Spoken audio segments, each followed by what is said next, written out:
আমার মতো কে কে আছেন যে ঝড় বৃষ্টির দিনেও বাড়ি থেকে বেরিয়ে কোথাও না কোথাও একটা যেতে হয়? আমি ঠিক এমনই একটা মানুষ যে ঝড় বৃষ্টি যাই হয়ে যাক না কেন আমাকে একটু বেরোতে। অ্যানিভার্সারির জন্য কেক অর্ডার দেওয়া ছিল, তো সেগুলো নিতেই আমি বেরিয়েছিলাম। এরপর বলি, ছোট থেকেই আমি অন্যরকম ভাবে মানুষ হয়ে এসেছি। আমি হচ্ছে আমার বাড়ির একমাত্র মেয়ে, আমার আব্বু আম্মুর, আর আমার ছোট বাবারও একটা ছেলে আর একটা মেয়ে। যেহেতু তারা এখানে থাকে না, তো সবটুকু আমি পাই, আদর যাকে বলে সেটা সব থেকে বেশি আমি পেয়েছি আর আমি পাই। এখন আপাতত পাই না, এখন তারাই পায়।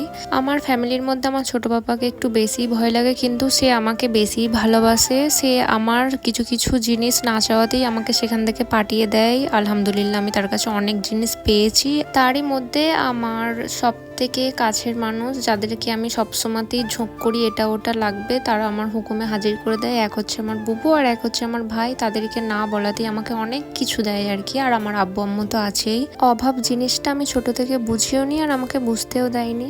আর দেখি বিয়ের পরও আমার হাজবেন্ড আর আমার এই ফ্যামিলির মানুষ, তারাও দেখি আমার হুকুমে সবকিছুই হাজির করে দেয়। আমার মতো কে কে আছেন যে ট্রেনে উঠলে এটা ওটা খেতে ইচ্ছা করে? আমার তো খুবই ভালো লাগে। আর আজকের ওয়েদারটা মাশাআল্লাহ অনেকটা সুন্দর ছিল। দেখা হচ্ছে নেক্সট